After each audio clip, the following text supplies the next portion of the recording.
Ontem fiz a pintura dessa lateralzinha aqui. Eu não sei se eu cheguei a mostrar no vídeo, mas esse paralama aqui foi pintado provavelmente dentro da fábrica e ele tá com uma leve diferença de tonalidade. Então daqui pra cá, olha lá, ó, dá pra ver que tá escuro. Tá vendo?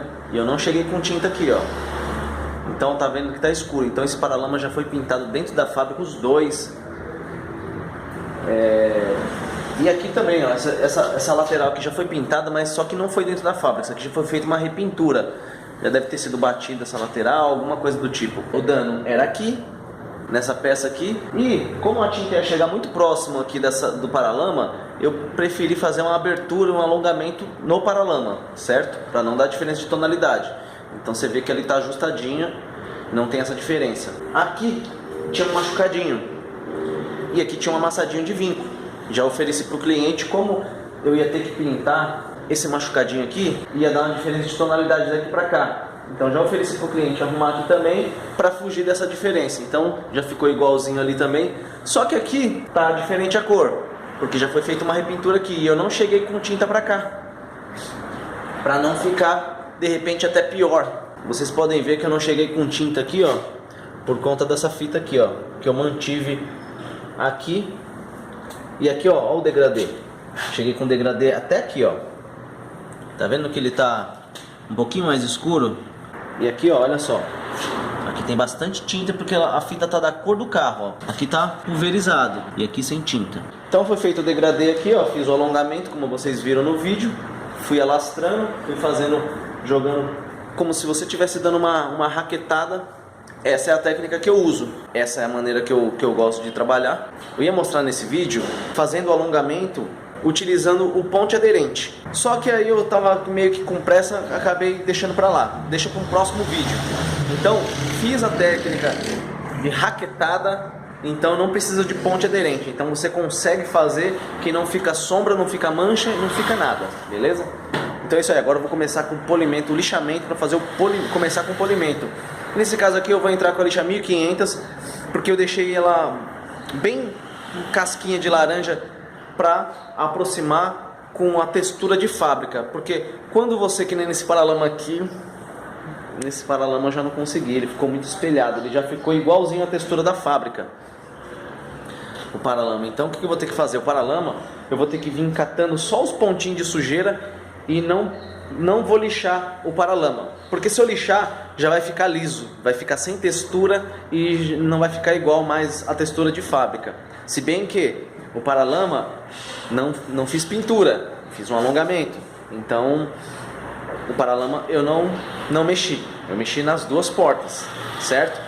Então as duas portas eu vou conseguir deixar a textura igualzinha de fábrica. O paralama eu não posso lixar, porque senão já vai fugir da textura.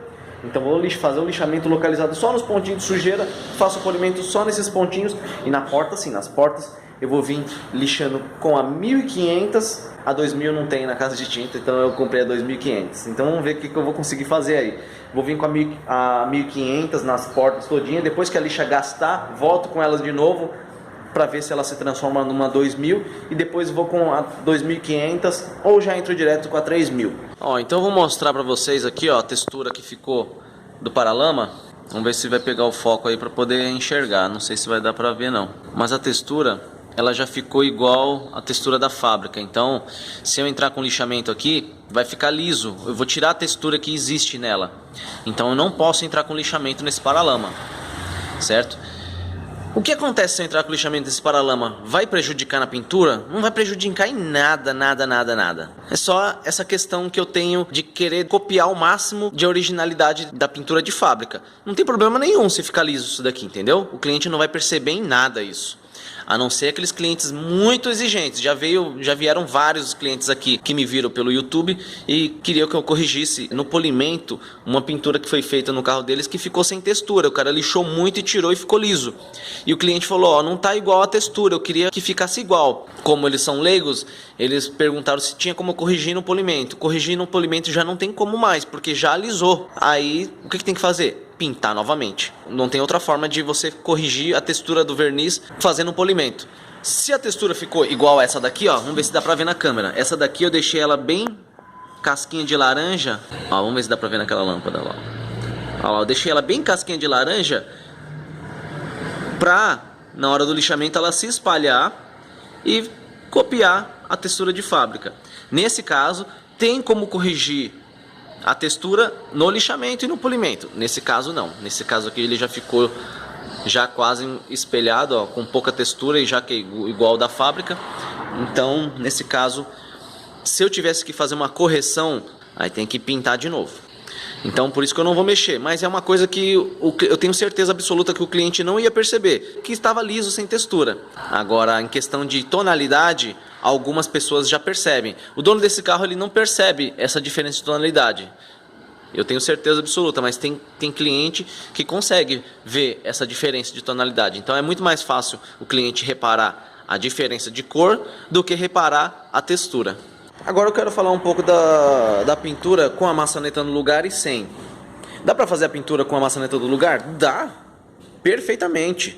Só que o único detalhe, o único dos únicos é que a maçaneta pintada, ela fica assim, ó, no lugar. Ela fica assim, perfeitinha, bonitinha. Entendeu? Ela fica lisinha, bonita, perfeita. Só que aqui embaixo, ó, aqui nessa parte de... Nossa, tá meio estranha a câmera aqui. Nessa parte de trás aqui, ó, tá sem foco, parece. Aí. Nessa parte de trás, ela fica áspera, porque não tem como você encostar o revólver por dentro. Não tem como. Então essa parte fica áspera. E para tirar esse negócio áspero aqui, você tem que lixar e polir com a massa de polir e a estopa. Então é por isso que eu prefiro tirar. Agora tem maçaneta que é muito difícil de tirar, demora muito, perde muito tempo. E aí às vezes a gente tem que pintar com ela no lugar. Bom, aí o que eu fiz aí foi o lixamento para o polimento. Entrei com a lixa 1500, depois passei para 2500. Passei para 2500 porque lá na casa de tinta não tinha 2000. E depois finalizei com a Trizact 3000 na Rokit. Eu venho com um taquinho, ó. Eu uso esse sistema aqui, ó. Venho com esse taquinho pequenininho aqui, ó. E vou primeiro nas sujeirinhas mais altas. Faço o lixamento localizado nas sujeirinhas que estão mais altas, que você passa o dedo e você sente. Faço isso em todos os pontos primeiro. Depois eu venho com um taco flexível. Venho com esse taquinho flexível, ó. Ele é bem fofinho, ó. Com a lixa 1500 ainda, na peça toda. Aí passo para 2000, né, no caso, mas eu usei até 2500.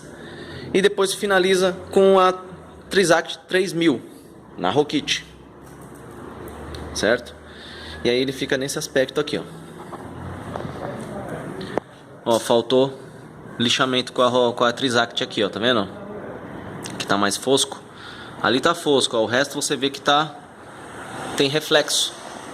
Quando você lixa com a 1200, isso aqui fica tudo opaco, você não enxerga nada, parece que o carro tá envelopado. Esse aspecto aqui é o ideal para se ficar para começar o polimento, tá? Ó, não pode ficar daquele jeito ali. Quando você entra com a lixa 1200, fica pior do que isso daí, ó.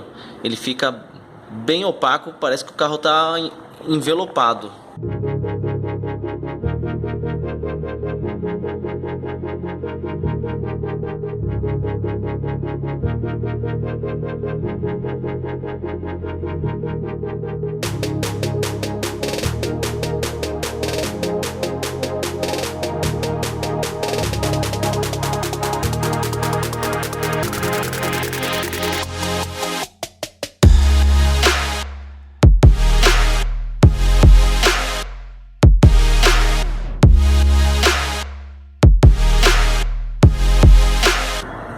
Agora eu vou começar a montagem dele aí. Terminando de montar, lavar ele todinho. Então é isso aí. Fico por aqui e até o próximo vídeo.